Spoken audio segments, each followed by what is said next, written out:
some of the places that I had seen people were coming from, which just makes this all the more exciting. So welcome to you all. I think, New Zealand too. Wow, this is just really exciting. And once we get to the, to opening it up after a brief intro, we'll get to find out more about y'all. We are expecting quite a number of folks. So we're going to be working on chat communications because it will be just too hard to coordinate that many people trying to get in on voice. So I think that way we'll be able to actually hear what you all want to say and ask and so forth, even though we don't have the pleasure of seeing your faces and hearing your voices. But we know you're here, and it's wonderful to have you. So this is the Ask Me Anything. And the title of this Ask Me Anything, excuse me, is entitled Ask Me Anything About Stigma and Stigma Resistance, the #1 reason for peer worker turnover. So first I want to say our title isn't grammatically correct because, of course, stigma resistance isn't the cause of turnover, but instead feeling disrespected and devalued as peer workers. So we figured you got that, and we'll talk about all of that, what people experience and the great strategies to overcome. We'll be doing all of that despite our not well grammatically crafted title. Also, I want to say one thing about language before we get going, because this has been a dilemma for us. The word stigma is really not an accurate word at all to describe what we're going to be discussing. Stigma actually, if we go to the dictionary, means a mark of shame.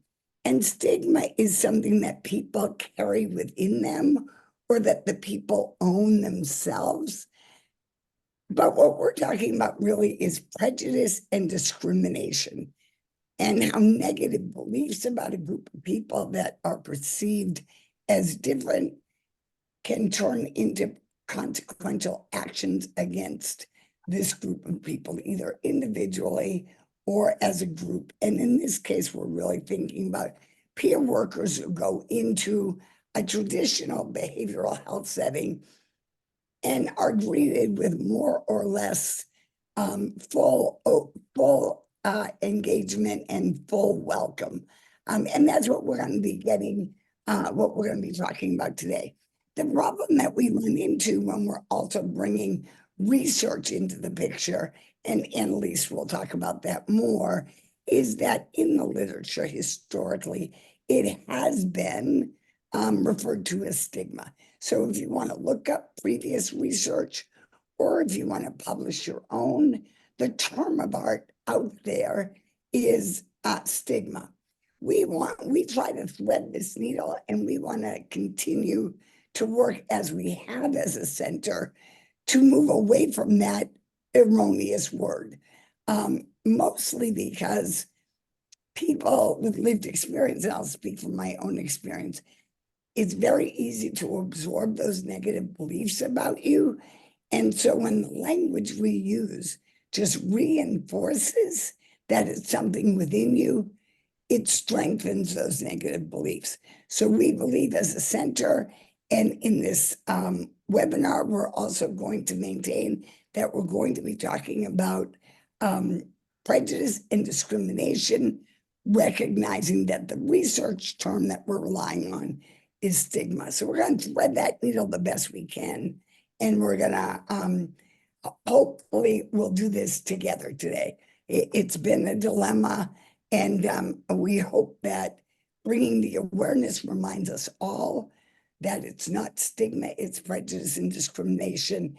And we'll bring that back with us as well to remind ourselves constantly of this. So with that being said, I thought it was just important, and thank you in the chat for reinforcing that you're also on the same page with us on that. That's really important to us. So today we have two panelists for this AMA. And I'm going to switch my hat right now from facilitator to one of your panelists, but I'm going to let the other panelist, Anneliese de Wet, be the first to introduce herself, and then I'll introduce myself as a panelist instead of the facilitator. Anneliese, you want to introduce yourself? Sure. Thank you, Lynn. Can everybody hear me? You can hear me? Hats while you're talking. Thank you so much. And thanks for everyone taking the time to be here today to join this webinar. It's really an honor for me to be talking to you, talking with you about this topic, something that I feel very passionate about. And so a little background about myself, what brings me here today and why I think Lynn invited me, is that my interest in this topic started with my recovery research in South Africa. I'm originally from South Africa. I spoke there to many persons about their experiences of their own recovery.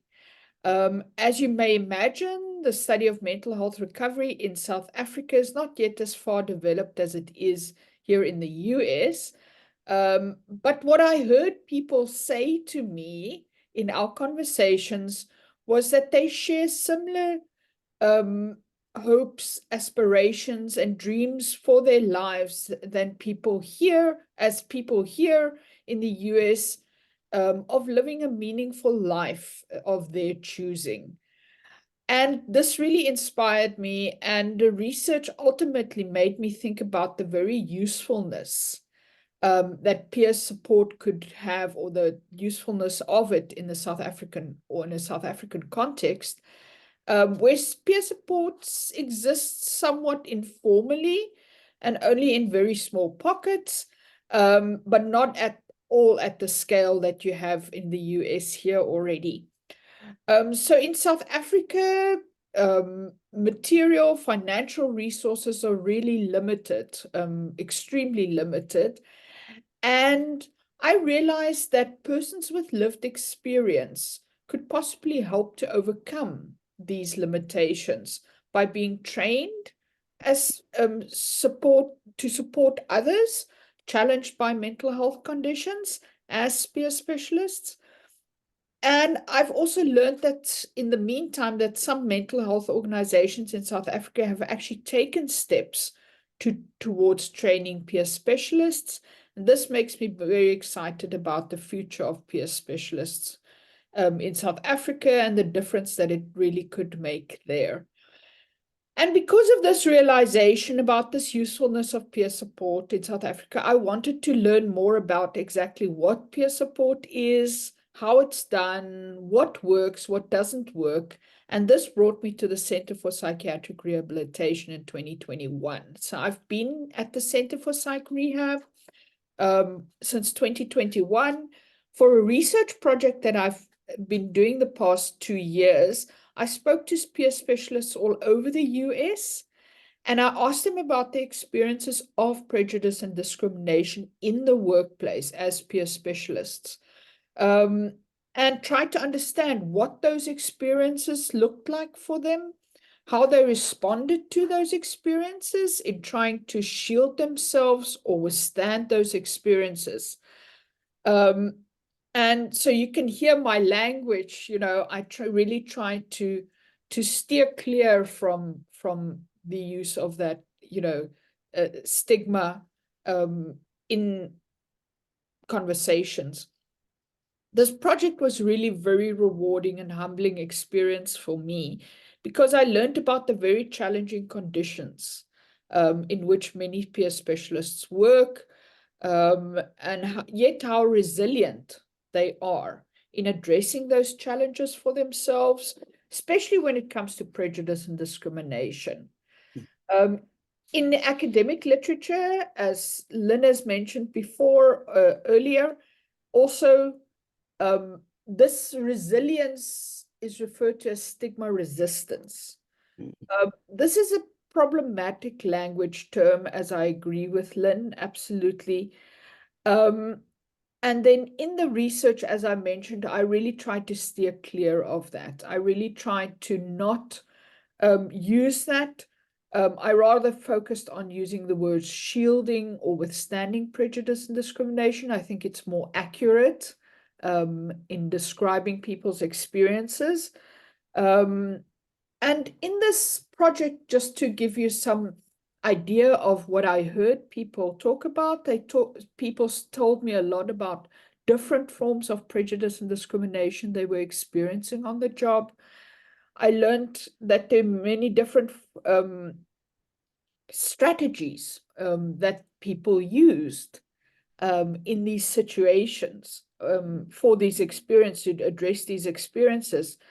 These strategies range from support seeking to confrontation, educating others about prejudice and discrimination, advocacy, being involved in advocacy, and reinforcing the value of peer support, just to mention a few of the strategies. There are a host of other strategies. And many peer specialists also shared with me how using these strategies helped them overcome these experiences by feeling less vulnerable, more empowered, and as a result, several people mentioned to me saying, it's not about me. So moving from that feeling of it's about me to a feeling of it's not about me. And that was a wonderful message to hear, that using stigma resistance, those strategies really help people to move to that place where they realize that it's not about them. That's great. Well, thank you, Anneliese. And we're going to open the, I don't know, we're going to invite you in a few minutes to ask questions of Anneliese of all the things that she learned and the strategies that peer workers use to stay in challenging work environments. And I'm here on the other side of the title, which is the number one, thing that causes job turnover. That's just because I've had many years of experience with training, certifying peer support workers, implementing peer support into the workforce, trying to work with agencies to have them better equipped and better engaging and inviting for peer workers. So I've had a lot of experience on that end on the ground. So I'm here to answer other questions sort of around this whole thing of peer workers trying to bring a different culture into a workforce that's very set in its medical modeled, moving towards recovery-oriented culture, right? And the ways that it's been successful and the ways that there have been challenges on bringing these two cultures to work together for the goal of bettering the lives of people that are coming for services. So sort of the door is open for questions all around that from y'all. Use the chat for that. And I know we got a couple from email, which might be the best place to start. So Amanda, do you want to let us know what one of those are?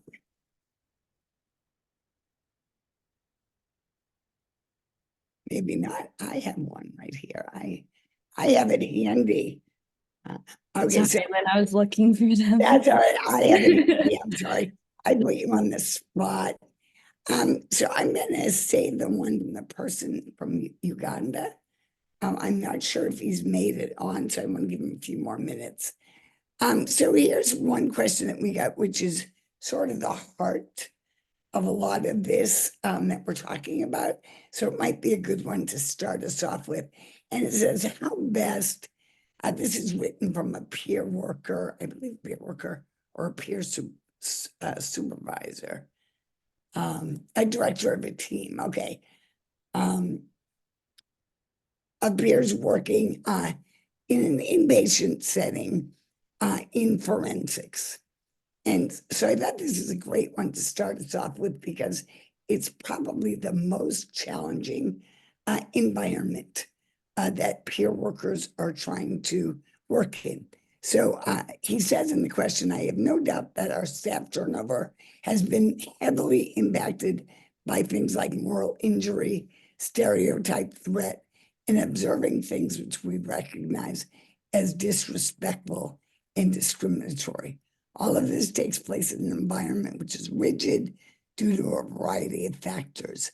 Did your research, Anneliese, bring to light anything which seems to help to improve workforce resilience for those of us working in settings which are less aligned with peer values and which are more resistant to change?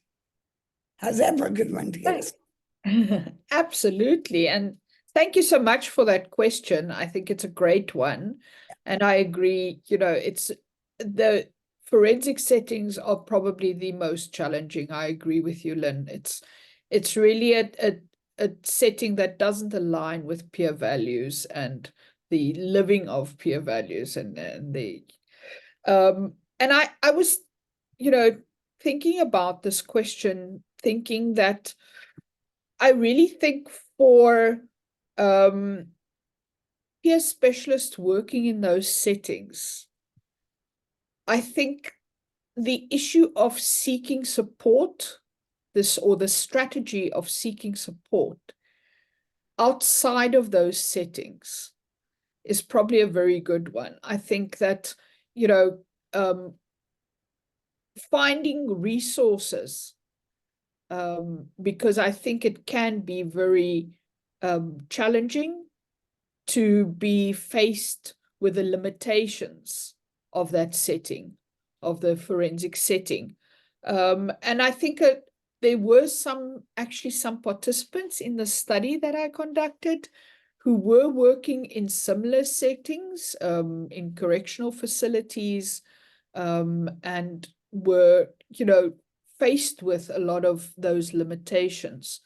And I think about advocacy work, being involved in advocacy, calling on not only, support in terms of family or friends, but also colleagues, other peer support colleagues, who can, support one, and also support the peer specialists to advocate for change in environments that are so restrictive. And I think it's really important. Something that came up is a lot of peer specialists work on their own in settings, and that can be really, really demanding, to have to do that on your own.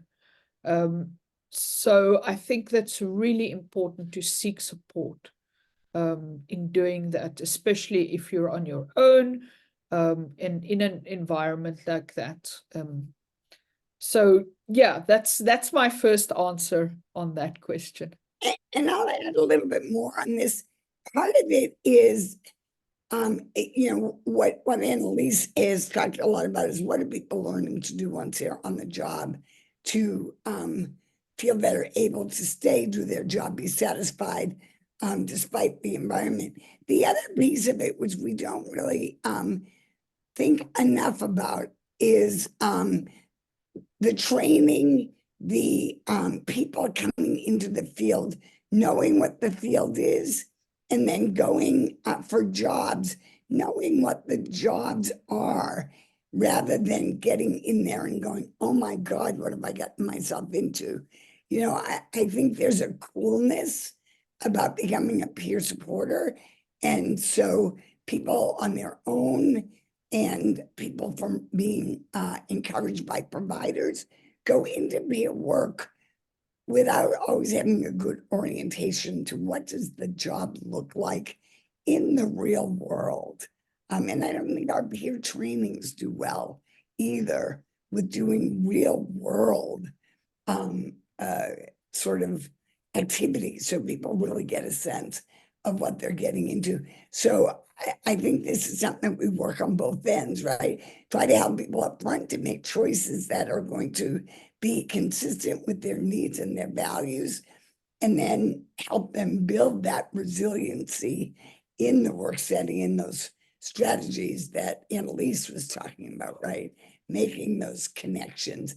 The biggest one that she always brings home, it's not about me, you know, it's just sort of the environment. It's not personal strategies. So I think all of those are really good. All right. Yes, if I can add to that, and I think really that you know, it's important for folks to remember you know, the importance just of that, you know, the strategies, but also learning from others. And I think from our research, I think the conclusion that I came to was really what you're saying, you know, that initial training could include ways of you know, using strategies so in the workplace. Yeah. And I really would like, you know, to advocate, and I think I'm in a process still of continuing this research, hopefully. And really, you know, the aim is to bring that into training for peer specialists to develop those strategies before they even get on the job.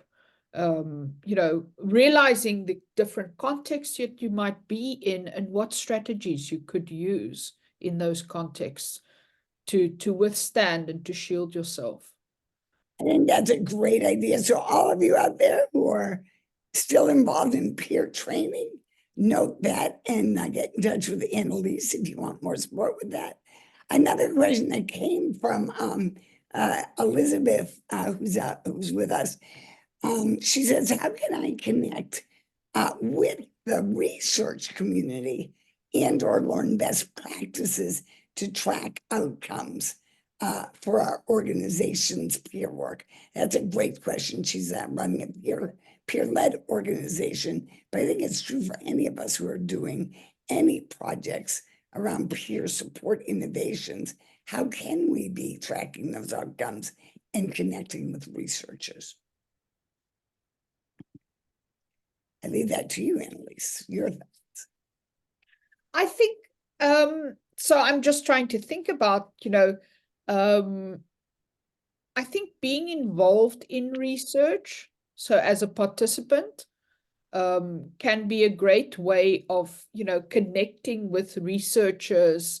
Researchers are very often, you know, and especially researchers in our field, I find have a passion for the work that they do and are happy to share and happy to support where they can.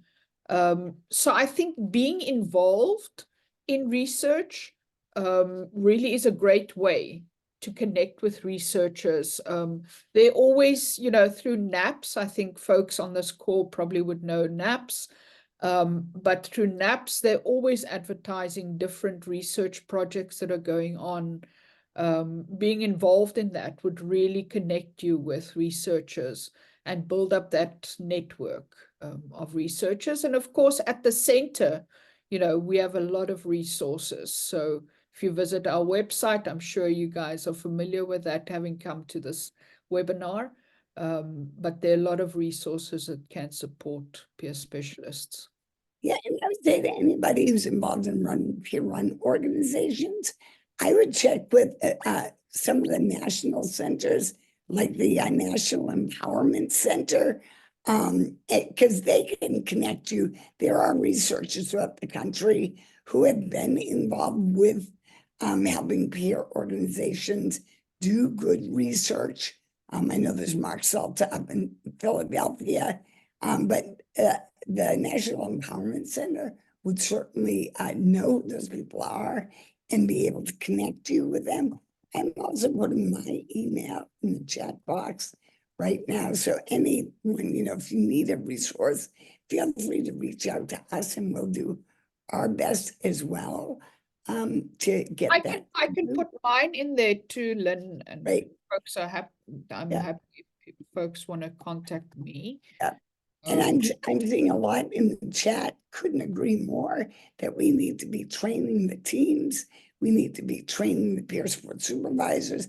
Because what we did is we got funding to train and place peer support workers with none of the other work that is so vital of working with the agency. So as one person said, half the people still don't even know what a peer support is, what they should do. Absolutely. So that's not sort of this webinar, but all of that is true. We could have a webinar on every single one of those things. Sadly, we've come a long way, actually, believe it or not, since our 1999 or 99, when peer support became Medicaid approved in this country. It was a big shift, a big role of funding, and a lot of the very first peer workers went in and broke down some barriers and made some progress. Still a long, long way to go. So thank you all. This is all such important, good stuff about really how do we get more money to do more training, because that's what's needed.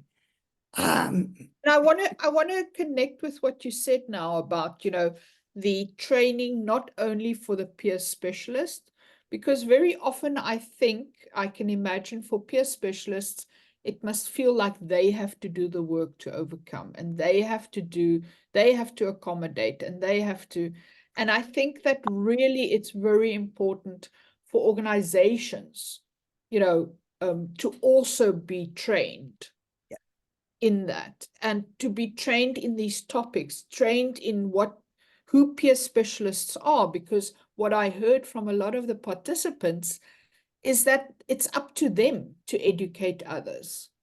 And there's a turnover in staff, so that means that they're constantly having to train new people coming in. And that's a big burden to carry, on top of the prejudice and discrimination they experience. So I think it really is, it has to come from both sides. It has to be strengthening the peer specialist workforce, but also educating and changing the values within an organization. Yeah, absolutely. And John commented, he's a Massachusetts person, so I'm gonna address, because I know exactly what he's talking about. In all the trainings across the country and across the world are different. That's one of our problems. But I think we can say that all peer worker training sort of fall on three core pieces. One is that one-on-one peer support, sharing lived experience, right? Another piece is to be a change agent. And that one doesn't go over as well. And then the third leg, which I think is hard even for peer workers to hold on to, is the really difficult role of being in, but not of the system. To be there, bringing the work in, but not get co-opted into the system that you're working with. And Tanya was writing, about some of her experiences working as a young adult peer mentor. And they're really no different. The young adult peer mentors and the CPSs are all in this place where they're in a foreign culture. And the foreign culture naturally wants you to become more like them, not stand where you are. And it's very hard because you're getting the push, and it's hard internally to stay in your space because we all want to belong, we all want to be part of. And so that natural drift into other roles is really easy. And so this is both training, making sure people are aware what the role is, making sure people are in a place in their recovery where they can build those shielding resiliency tools so that they don't take in everything there, but can sort of bounce it off of them. It's not an easy role. And as Jethro says, it's exhausting Right. to always be educating people, always trying to get people to understand it, always trying to, bide your tongue, say enough, but not too much. Like you're always at work with both the people you're supporting and with the staff that you're trying to educate as you're writing this middle role, right? It's very challenging. And I want to just acknowledge that Benton has joined us from Uganda. So lovely to have you here, Benton. And Benton had asked a couple of questions, really even just about revealing. This isn't so much about being in a peer worker role, but just as you go into a work setting, how do you harmonize? I love that work. I think we're far away from harmonizing, Benton, but how can one harmonize peer support and mental health advocacy while working in mental health institutions? And when should one disclose mental health status to an employer, bearing in mind that this can put people at risk of losing the job? Of course, if somebody's a peer supporter, Right. just that role discloses, I'm a person with lived experience of mental health challenges. That's why I can do this role. We know that all the states are different, all the countries are different. I know in the United States, before we had dedicated peer roles, there were many of us out there working in agencies and making decisions to reveal our history in order to use our voice to make changes in the agency we were working with. And I think those decisions are really hard. It depends on what laws you have in your state or your country that will protect people. In the United States, we've got a law, the Americans with Disabilities Act, which makes it really hard for people to fire you because you've revealed your mental health issues. That doesn't mean that they can't find another way to fire you because you told them and they want to get rid of you, and they know they can't do it directly because you revealed your mental health challenges, right?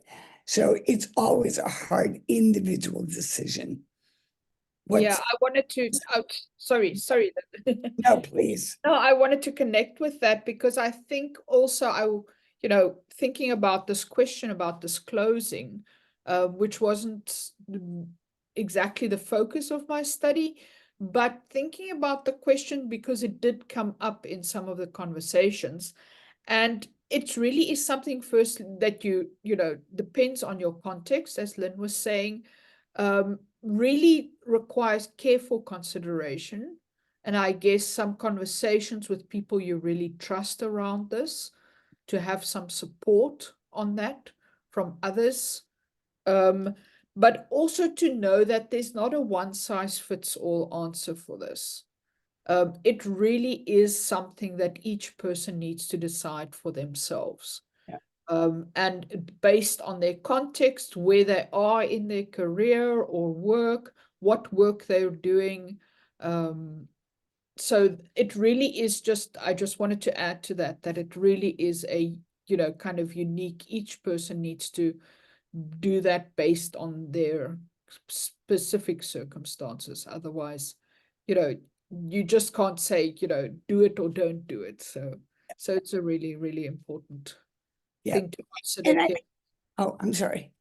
Oh, fine. Yeah, I think helping people to think through those choices, right? I always like to do the 5 W's: who, what, when, where, and why, right? Who am I going to disclose to? When am I going to do it? Why am I going to do it? Is there a reason to do it that's going to be valuable to me or not? Sometimes people may just feel pressure to reveal because of their histories of being in mental health systems, where part of the requirement in some ways is reveal all of who you are to everybody, right? Sometimes people have to learn their right to privacy, that they don't have to disclose. But supporting people to think through those decisions, I think is the way we can contribute the best in that decision-making process. Yep. And just to link with that, just to bring up something that's related, is that I heard in the research was some folks who had been in a different role in their organization, and then moved over, got peer support training, and then moved over into a peer specialist role.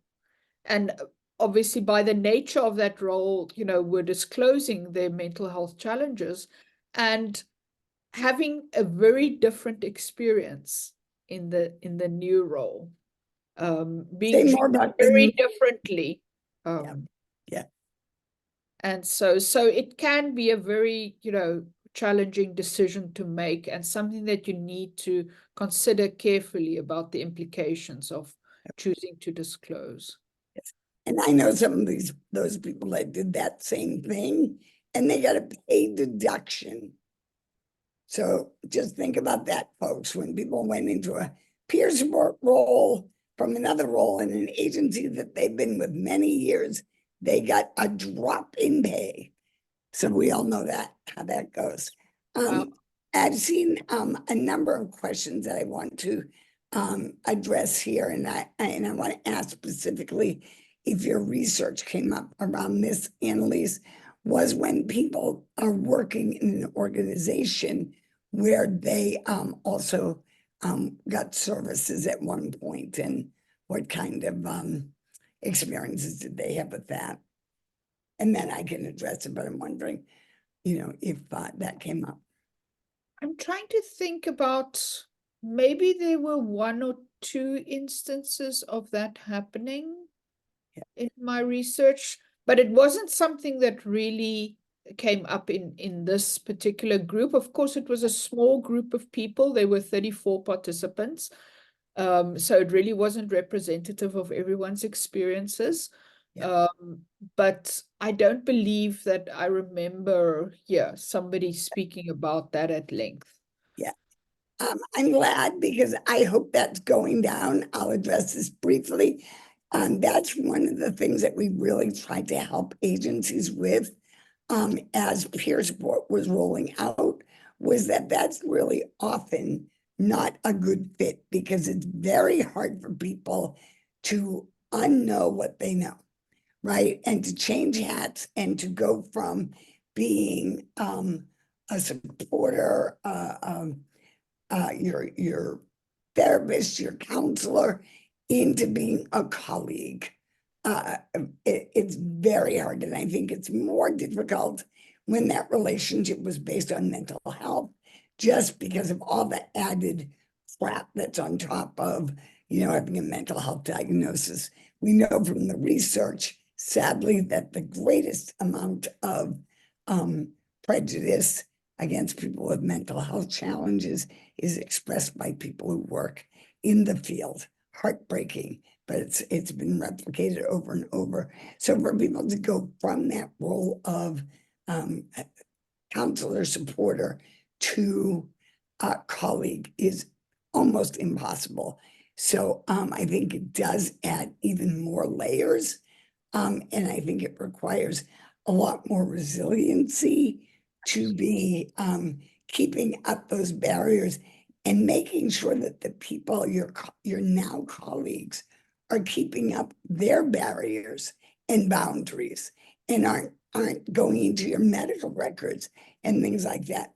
And those are the complications that come up. So absolutely, it's a challenging situation. I just say all the resiliency tools that people talk about are probably needed in that setting. So, yeah. And I think I could imagine that for folks in a situation like that, where they've been served by the organization they now work for,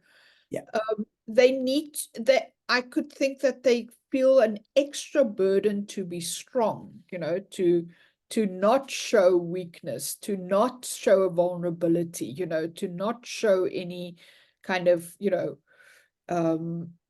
norm. I want to say not just everyday kind of stresses, because I think that people feel that and they definitely are placed under more of a microscope, you know, being, and that is unfortunately very, very true. Yeah, it's In very hard. organizations. I have, while you were talking, I was thinking through, and there was one person in my study who had spoken about one of their colleagues.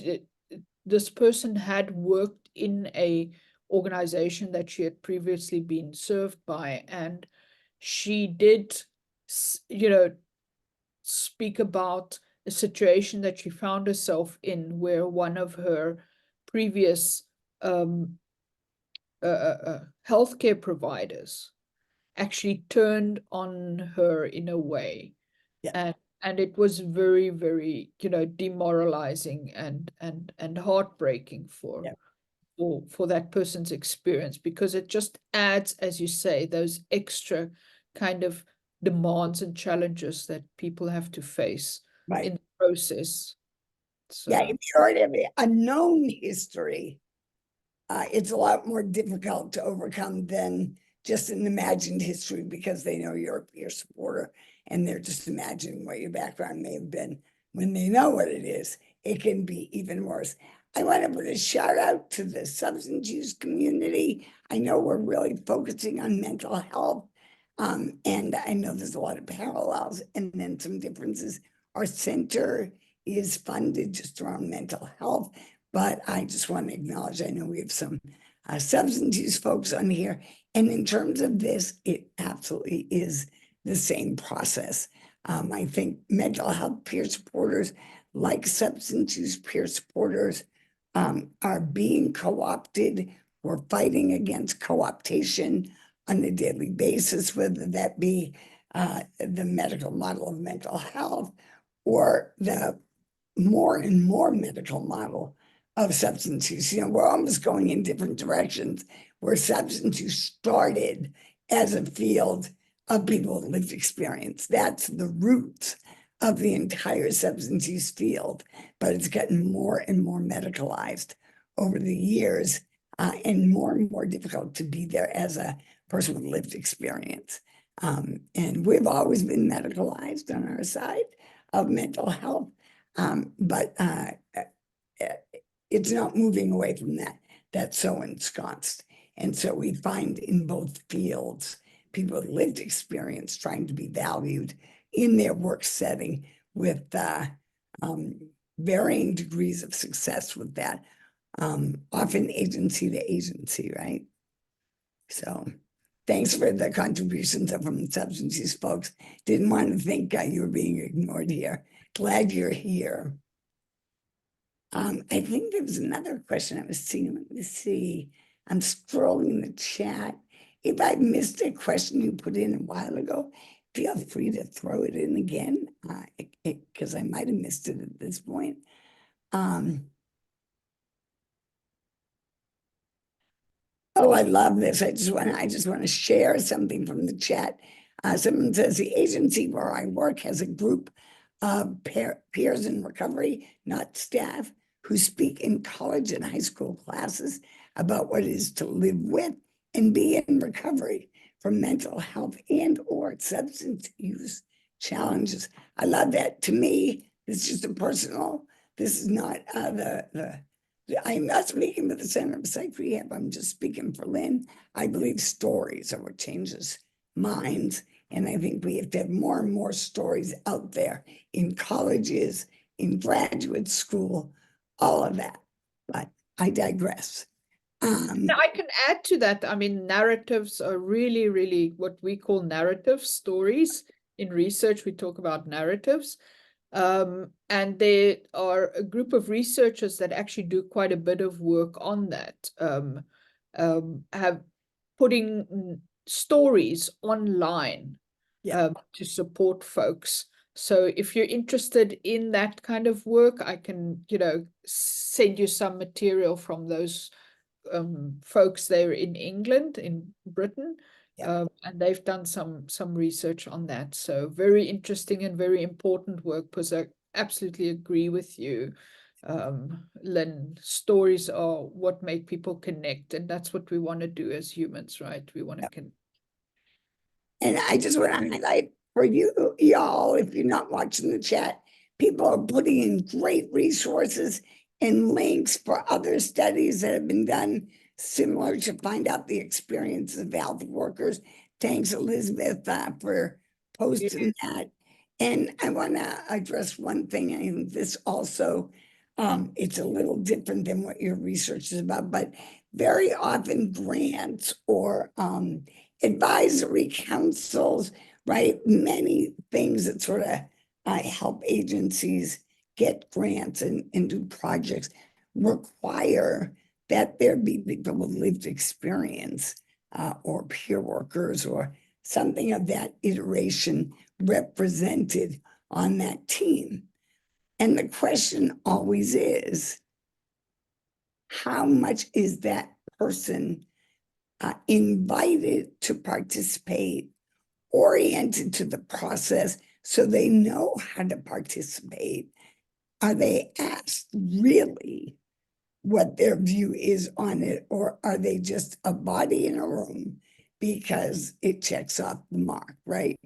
We're still working with so many of these areas where we're devalued and people truly don't recognize the value of that lived experience and how it is an add-on, not a must-do. We're not there yet.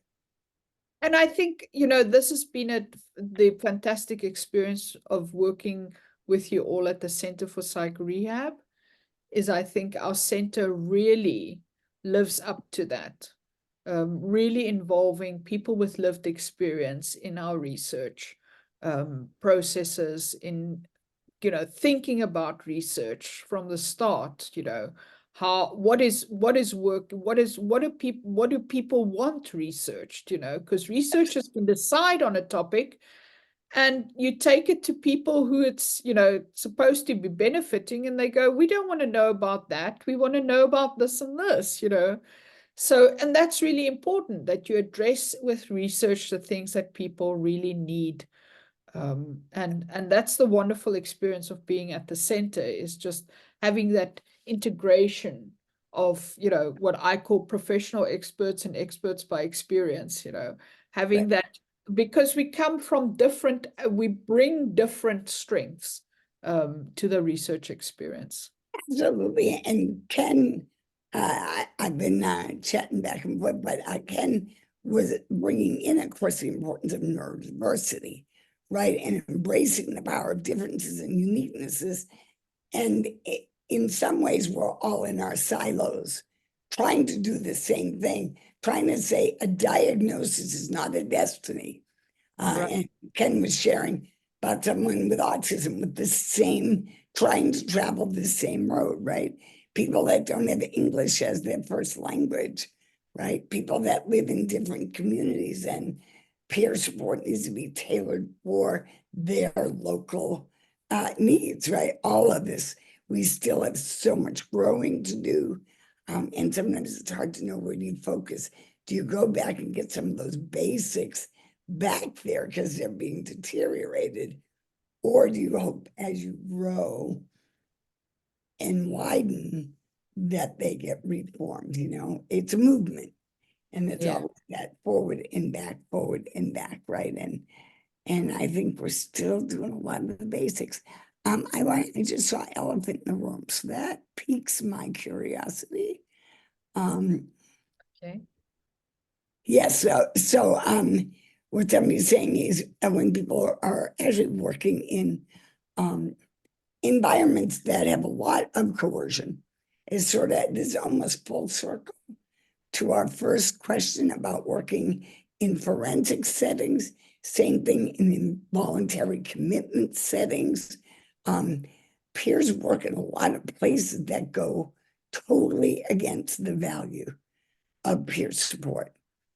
And so I think the question always comes down to our choices of, can I bring authentic enough, in my own personal opinion, peer support to this environment to make it worthwhile despite the challenges. And I think we all choose differently on those. Some people say we never should have brought peer support into behavioral health because it's getting so co-opted. I say, as somebody who was in mental health institutions for 50 years and never heard the word recovery, damn, I wish there had been peer supporters in there, despite how difficult the environments are, right? So I think we're trying every day to do our best. Yeah, and I think, thanks, John, for that comment also, because I think really what I'm also hearing there is that, that the folks in those settings, that peer specialists need to be in those settings. I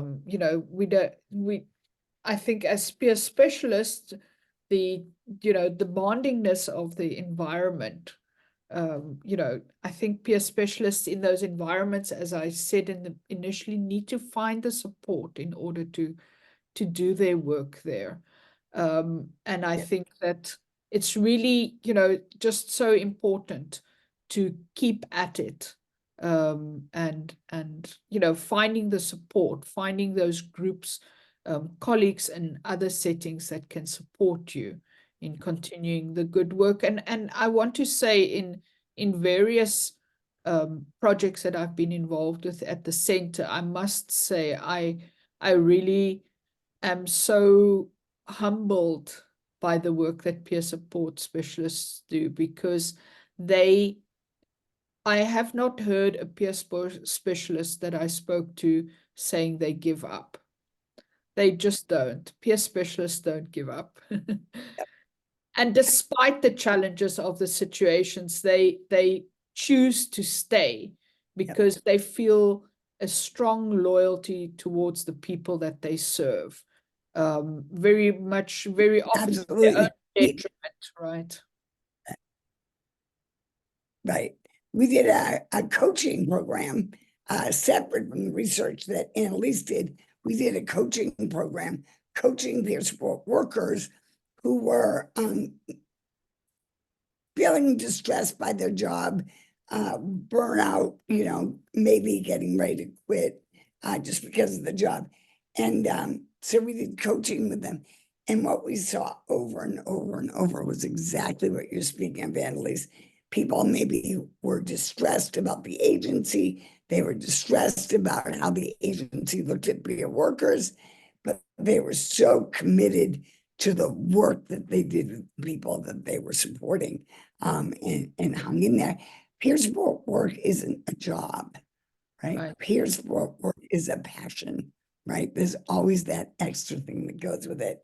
And we've sort of siloed, even here in this webinar, the prejudice and discrimination of peer workers around their mental health or substance use background.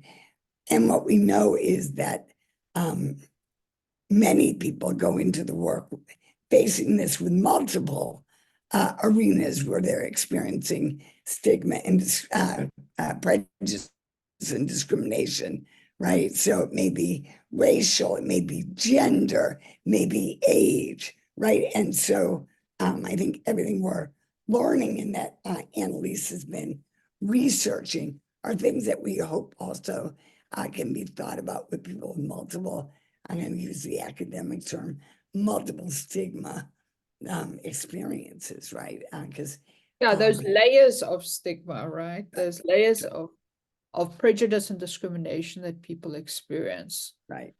But we want to sort of end, and Isabel, thank you for bringing this up. We want to end with the really good news out of this is that peer workers go into their work often not trained well, right? They get maybe a 40-hour training with a whole bunch of info just dropped on them, and then they have to go do the job. So they go into work with maybe not a lot of good training for what they need. They go into environments that are hard, and yet they persist. They're resilient. They use recovery skills to come up with strategies. They find ways to stay. They find ways to keep doing the work.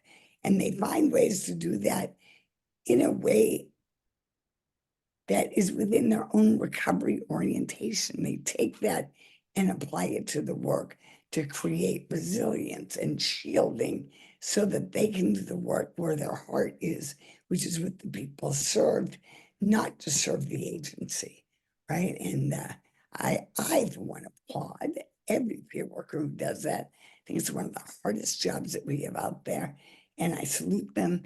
I want to thank you all for being, it's been a great group, lots of interaction, although we are sorry we couldn't see you or see your faces or hear your voices. But thank you for staying on the chat and asking your questions and sharing information for us and for everyone else. It's been absolute delight, and I'll let Anneliese wrap us up. Absolutely. I want to link with what Lynn says. I mean, of the professions in healthcare, mental health, I think peer specialists are one of the strongest. And it's just absolutely, just really a remarkable role that people take on. So Anneliese, we had a quick question, I think. Can you wrap it up by listing a few more of Yes, I saw that question. Yes, thanks, Lynn, for reminding me. I love that. So those strategies that I was talking about, and please, I think it was Jethro that asked the question. Please email me, ask me about it. I can give you some more information. But really, I was talking about support seeking, about confrontation, about educating others. Unfortunately, that has two sides to it, but educating others, advocacy, being involved in advocacy, and reinforcing the value of peer support within your organization. There are many others. Please be in touch with me. Ask me about it. I can give you more information on that. Great. Thank you so much, Anneliese. Thank you for coming and doing this with us. Thank you all for being here. I hope you all have a great afternoon and a great weekend. And thanks for having us at any time. Yep.